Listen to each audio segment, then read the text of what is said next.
Simon, Yeah. you're a producer, you're a fine mastering engineer, you mix great sounding records, and you're the co-founder of Indie Drums Sample Packs. Plus, you're also a software coding machine. Is there anything that you can't do? Can you leap over tall buildings in a single bound? No. And I'm not that good at breakdancing, which I used to do in the early 2000s until a dislocated shoulder. For the second time, I thought, you know what? I probably should give this up. Could you tell the audience that don't know you just a little bit about your background? Like, where did you start out? I finished high school in '99, and I was an aspiring singer-songwriter with a fear of music theory, and I wanted to do something to do with music. And I saw sound production as a course. So I thought I'll just learn how to use, the effects on my guitar amp and, pedals, and that'll be it. Within a couple of weeks, I just fell in love with studio production. That wasn't my intention going in, but it's where I very quickly sort of fell in love with this art and science. I then probably spent the next 10 years in parallel writing music as an artist and engineering on the side. And as I approached 30, I decided to focus on music production. I just wrote a list of everything that I could do and everything that I could sell as a service. My initial service offerings were so broad, everything from drum editing, vocal recording, demos, jingle music. Now, my focus is mixing records and producing a handful of records that I want to do. Anyway, it took nearly 20 years to get to this point. But, I had a sustainable full-time business after maybe a year or so of focusing on it. I was able to leave the part-time role I had as a lecturer at an audio production training facility and just do the music. But it definitely, took a while, and I was definitely doing a lot of work that I would not do now. Yeah. That's the background. And Indie Drums that you mentioned, it'd be 10 years ago. 10 years ago when I made the first volume 1, and it was because I wanted samples that sounded less processed for Drumagog. Trigger wasn't around when I first made them, and I use them on nearly every record I mix. I've been lucky enough to mix some records that ended up as #1s in Australia. Probably my first big job when I was focusing on studio land and producer land was recording and mixing all the music for a TV show that was a remake of something from the 80s called Young Talent Time, which maybe something like Idol was, pivoted from where Young Talent Time started. It was a weekly show, family show, kids singing songs and promoting performance. And that job is what sparked the concept behind TrackBits. I was recording the band on a Monday in a studio. Then the next day, I'm recording an orchestra overdubs in that same room. Then Wednesday, I'm taking the sessions to my project studio, editing it and downloading guitars from a Dropbox folder that the guitarist had done in their home studio. So it was really disjointed. So disjointed. And then I'm uploading these assets up to Sydney, and then the kids sing over the instrumentals live during the performance. Yeah. And, we've got Excel spreadsheets and Google Docs, and, I just wanted to consolidate everything. And it seemed like the obvious thing that was missing. And, back in 2014, no one was doing it. Yeah. So that was the first iteration of TrackBits, just a simple time-stamped to-do list.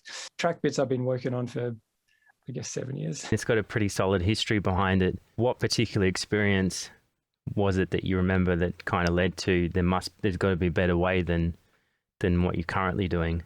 So around that time, my headspace was very much find problems in an industry and create a solution. So because I was sort of in that space, that's what made me think, well, I'll just build this thing that I want. But, I want to hear from users. I want to make this better, and we can do that. So you studied with Michael Brower at Mixing with the Masters? Yeah, I did. I did Mix with the Masters with Michael and David. It just changed everything for me. And the videos are great, but watching the videos, as you know, because who did you do? You did with JJP? Yeah, JJP, Jack Joseph Puig. Yeah, they make the best videos. But when you're actually in the room with people, then it's incredibly easy to, exponentially improve your knowledge. It was super powerful. And, it's funny, actually, while I was over there, maybe a few days in, I woke up to, Instagram post, and I had my first debut #1 record. Nice. So, which had been done without browse tricks, but I can guarantee you that, the day I got back to Australia, like, everything was better. Awesome.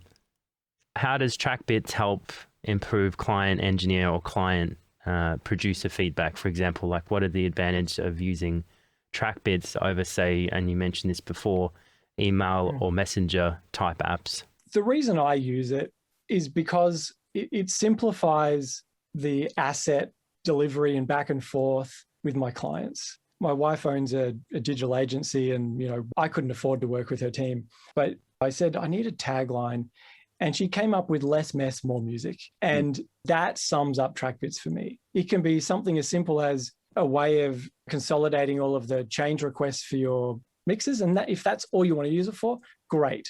It just means your client only needs one link. Everything they've ever said or thought about the songs is there. One place, easy. Building onto that, we've got version control of songs. You click on one song and then you can just toggle between different versions. I was making a record last year where I started using TrackBits from the pre-production stage. So we had early demos in there and iterations upon iteration upon iteration. I think there was about 60 or 70 tracks in the project by the time we'd finished making the record. When my client went into the project, they just went into the work in progress tab and there were the 10 songs. And they click on the song and it opens the most recent version, or they could open the older versions and everything's there. So it means that my client isn't coming to me to say, what's that link again? They can click a link on my website. It takes them to the client portal. They type in their email address, sign in. But then, there's other things like I built playlists recently. If I want to listen to the EP in the car, halfway through the record, I just make a playlist, put the latest versions on, make another playlist when it's finished, and experiment with track orders. My next sort of feature is for asset delivery. So when I've uploaded everything to my Dropbox folder, I can paste a link in the project. And then again, the client just goes to one place. And every project we've ever done together, an album from 2 years ago or a single from 6 months ago, it's there for them. When I create the client in TrackBits, I can paste the cloud storage folder. That could be Dropbox, Google Drive, anywhere you're already using. I paste that in there. I've got TrackBits open and I've just finished some mixes, and I just go click on the client, click on the Dropbox icon, and it opens up the Dropbox folder. It's faster for me to do that than to go to dropbox.com, find the client, So even just little things like that. I can click a button and it opens their Spotify page or their Facebook page or their Instagram. You can just dump all of your data into this one place. I like the idea of links because it means that I'm not forcing anyone into any particular structure. You can work however you want, but even just a collection of links with notations and, with the assets. So we're sort of annotating links from wherever you put things.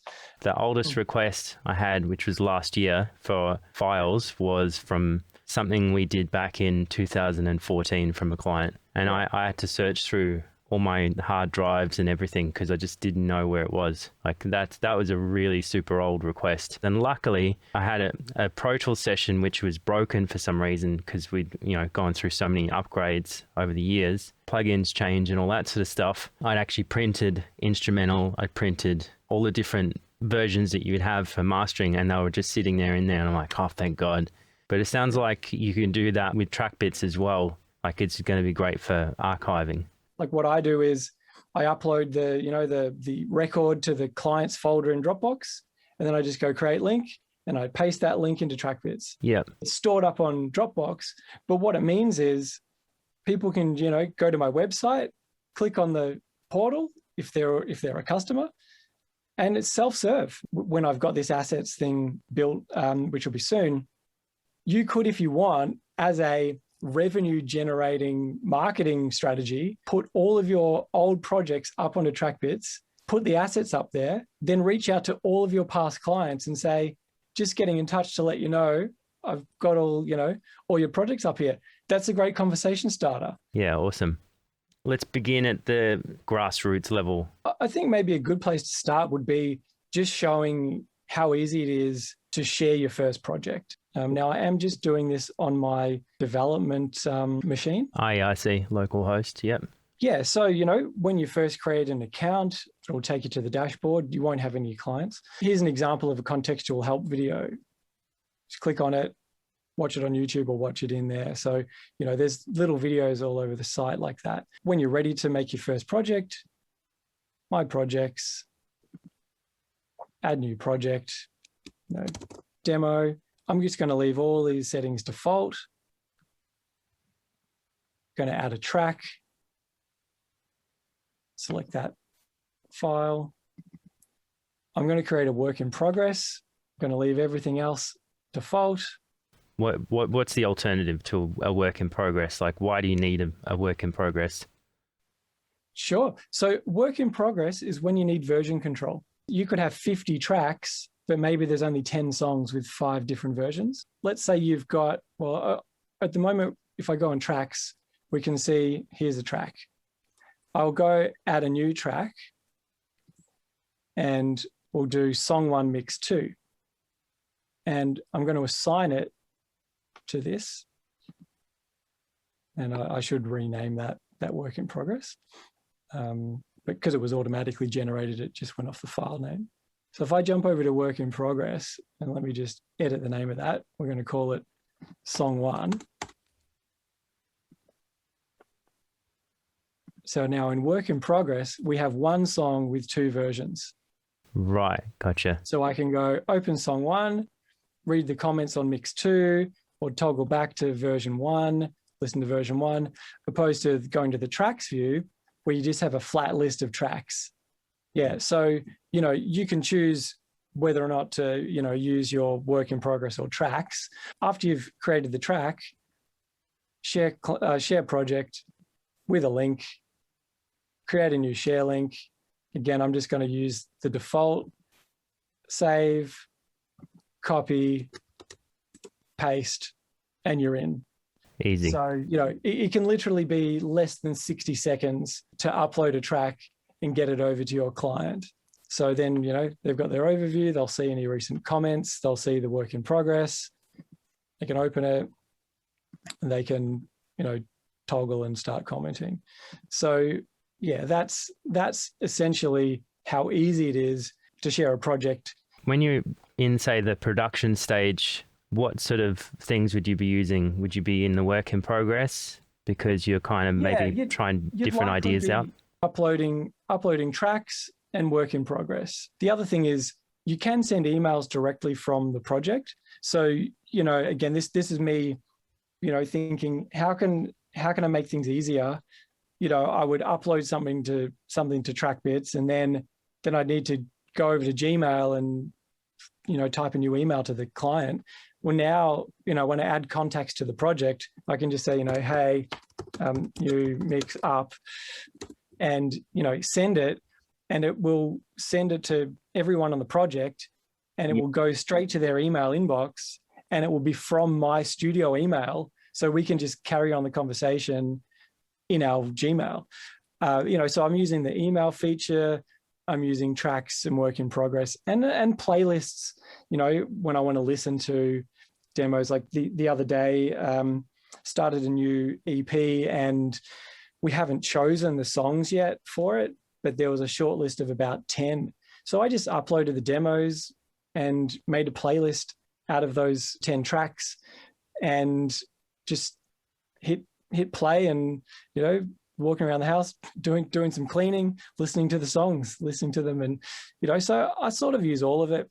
Recall sheets, not so much, but, I have taken photographs of handwritten notes that I might have if I'm meeting with clients at the studio and I'm writing stuff on paper. I might just take a photo of my notes and add them to the project. So, it sort of depends on the project, really.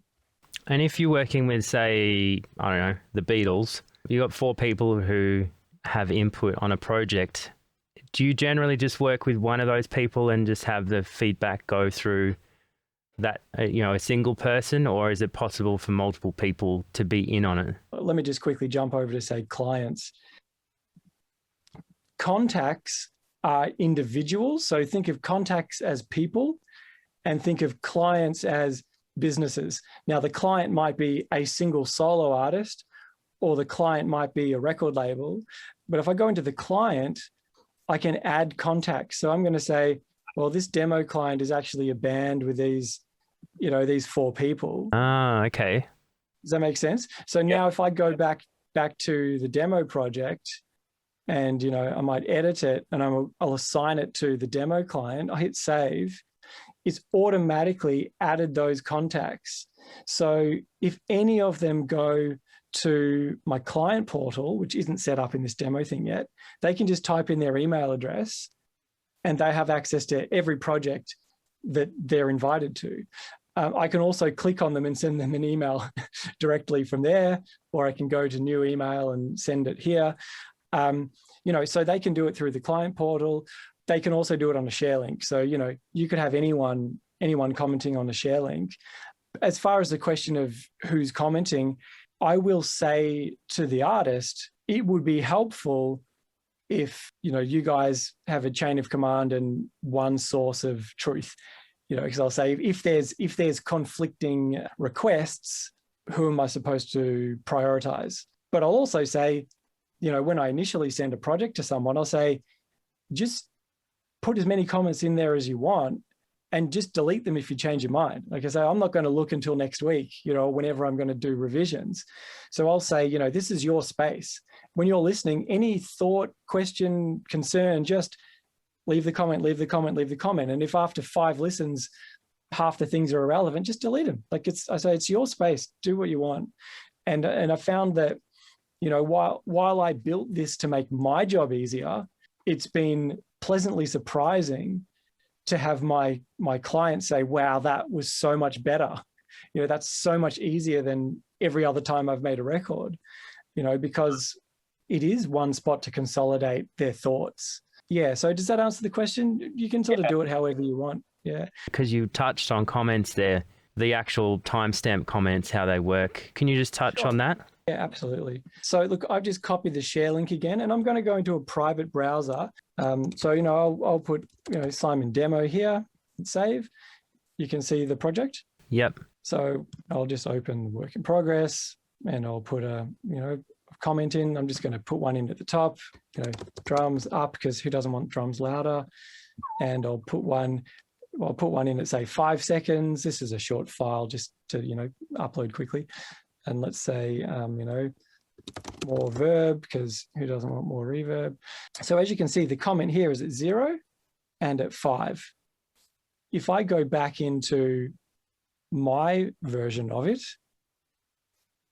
I will actually just go and I'll do it over on the track here. So we were commenting on version 2, weren't we? So I'll edit that and I'm going to put in a session offset.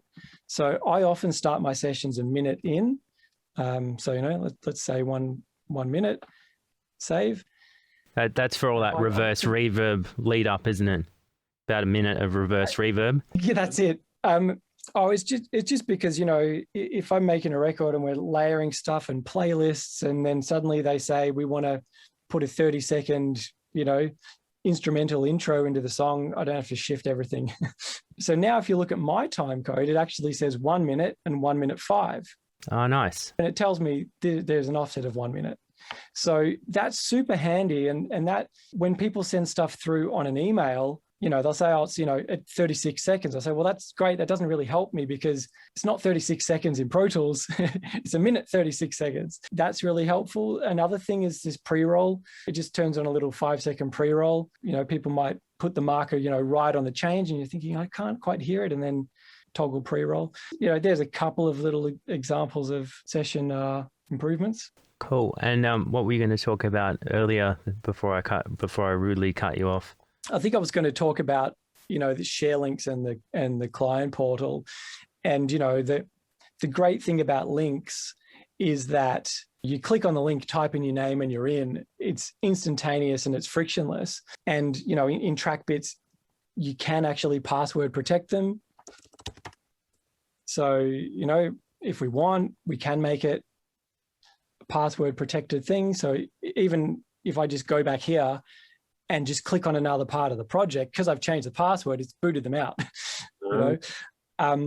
So that's handy, but it still doesn't give you authentication. So authorization is, can someone look at this thing? And yeah, if they've got the link and or the password, they are authorized to look at it. But authentication is who is looking at it. And that we don't get, because they can type any name they want. That's why I built the client portal.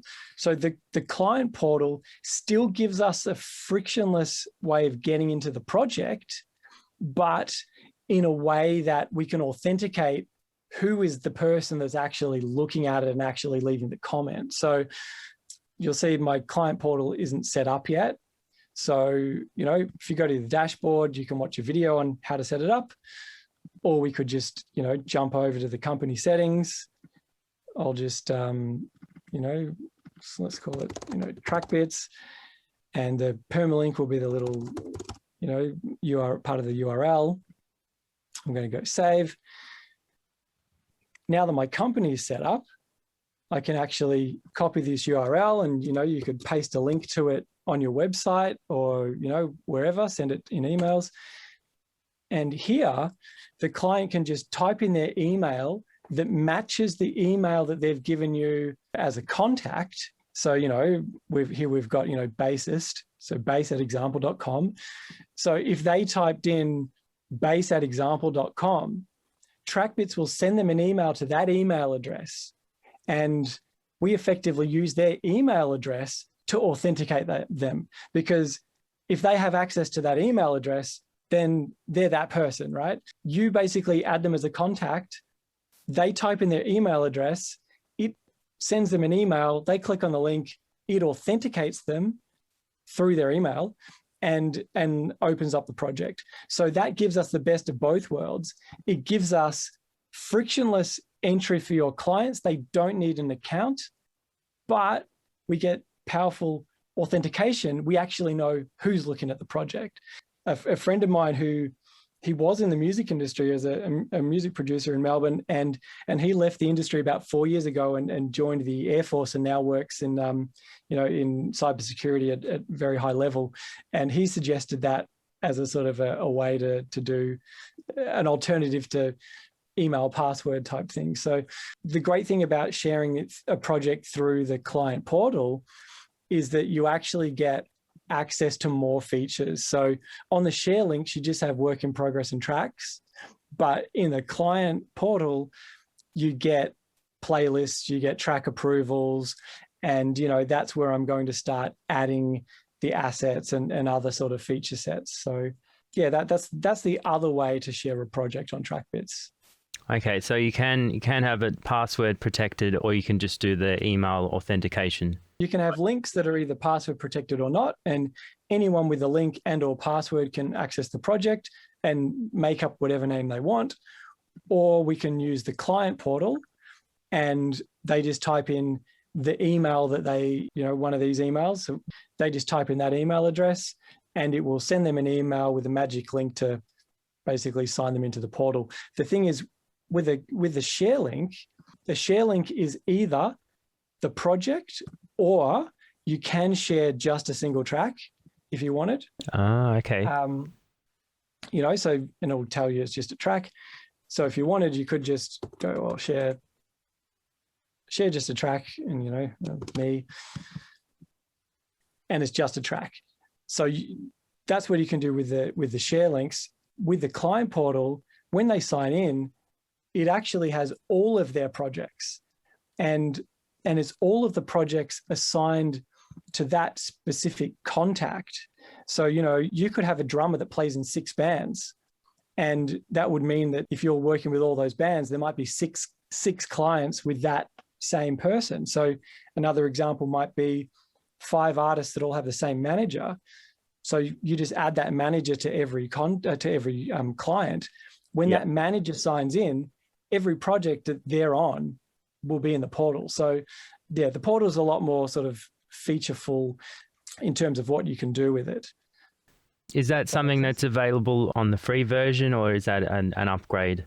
That's paid, yeah. The free version, 2 projects and 10 tracks in each project, is perfect for someone that just wants to use the timestamped comments and maybe has a project every now and then. Up from that, the gold one, which is $99 a year, gives you 50 projects, more tracks in each project, your client portal, permissions, etc. If you've got clients coming in all the time, that's easy to take care of, as far as just tacking an extra $10 onto the project or something just to cover. Yeah, exactly. I guess that's kind of the basics of it, is creating projects and sharing them with people. I suppose I could show you, viewing activity.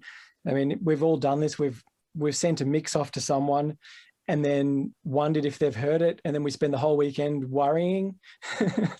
So here you can actually, just click on the details. Okay, this person's checked it out a couple of times. This person's checked it out once. That sort of peace of mind analytics is helpful, as well as, how many times the links have been clicked. I've got a client in Nashville who always now asks me to send him a TrackBits link, even if I've sent him the track on Facebook, because I think he believes that there's a difference between TrackBits and Facebook. Like it gets encoded or something, and somehow he hears a difference. I don't know that there is a difference, but is there any type of encoding when it comes to TrackBits like there is on SoundCloud? I know SoundCloud has a bit of extra data crunching. We use Amazon S3, which is their simple storage solution, and the MP3 file that you upload, that just goes straight into the bucket. We don't pass it. We don't analyze it. Whatever you upload, that's what lands there. I'm sure that Facebook would probably do another layer of encoding or something. I'm sure it's fine, but I guess it's interesting that your client picked up on that. No processing on our end. Nice, yeah. Well, I mean, that's really important, especially if they're making critical decisions. So track sign-offs, can you explain what that is? And I mean, obviously it's about signing off on tracks, but how does that work and why is that important for a project? Yeah. We've all done this before, where clients have signed off and then you've spent a couple of hours exporting stems and uploading things, and then they'll get back to you a couple of days later and say, oh, actually, can we turn the clap down 0.3 dB? Because it's, I'll just notice it. And you say, okay, and then you do it for them. By having a sign-off request, it's just a paper trail, so client can go, all right, well, you create a request for this, save it, and then when they log into the portal, they'll be able to click on that and actually just hit an approve button. I will just show you how we could sign off with them in the room.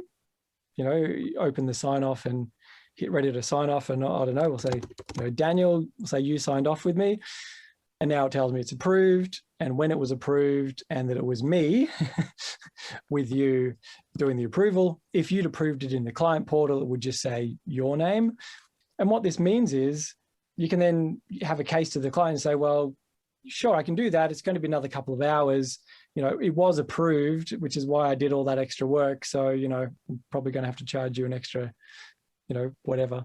So do I use this all the time? No, I don't use it on every project. There are some projects where it makes more sense, labels, government grant related projects and things that are a little bit more bureaucratic. It's really handy. Again, it's a case by case, essentially. Yeah. Obviously, having a client in the room going through the changes is the fastest way, often, but sometimes it's not. Sometimes it's better that they can listen at their own leisure and in their own environment.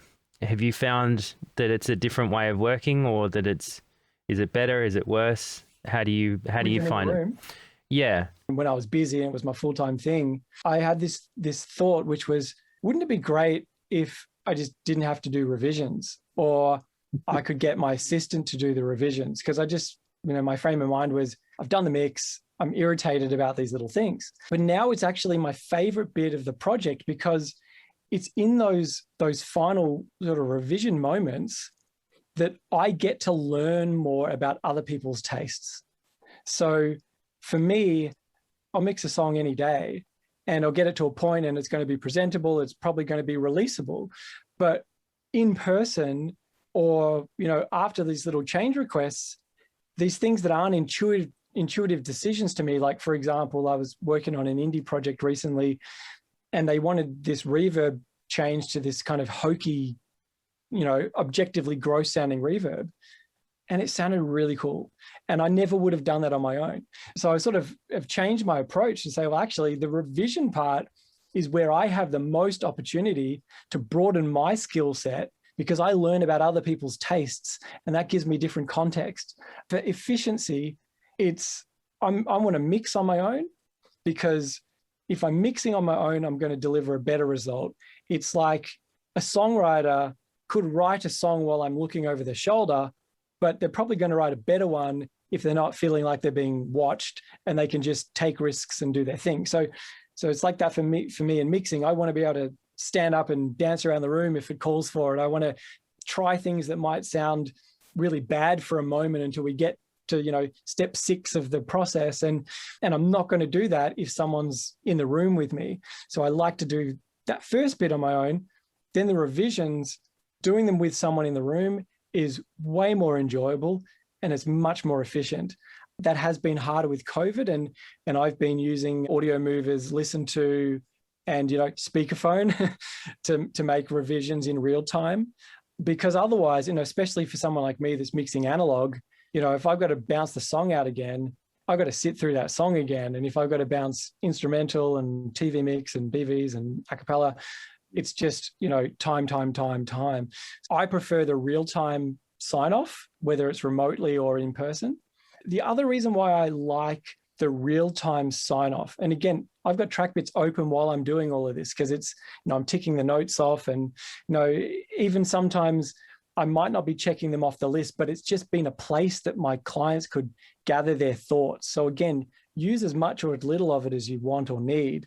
So I'm signing off in real time. And the reason why it's better in real time is my client is going to be happier, because we're actually going to keep going until they're happy. Now, if I were to just send back and forth and make changes on my own without them being involved, one or two things going to happen. Either I'm going to be really irritated at the 6th change when we're literally turning something up half a dB.